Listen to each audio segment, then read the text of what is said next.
جی، تو یہ جو آپ دیکھ رہے ہیں اس کے بارے میں اکثر جو کہا جاتا ہے کہ یہ لوط علیہ السلام کی بیوی ہیں، جن کو عذاب کے بعد اللہ عز و جل نے یہاں پہ سزا کے طور پر پتھر بنا دیا تھا، اور ساتھ میں یہ آپ سارا علاقہ دیکھ رہے ہیں،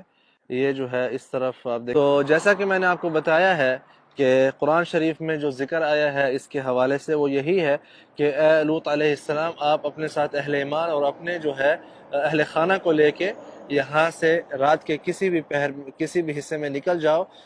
پیچھے مڑ کے جو ہے مت دیکھنا، الا امرأتک، سوائے تمہاری بیوی کے، انہا من الغابرین. اور دوسری آیات میں فرمایا کہ انہو مصیبها ما اصابہم ان موعدہم الصبح الیس الصبح بقریب، کہ اے لوط علیہ السلام، سوائے تمہاری بیوی کے اس کے ساتھ بھی وہی ہوگا جو کہ آپ کی قوم کے ساتھ ہوگا، مطلب عذاب کی زد میں آئیں گی. پھر آگے جو ہے اللہ عز و جل فرماتے ہیں کہ یہ جو عذاب ہوگا صبح کو آئے گا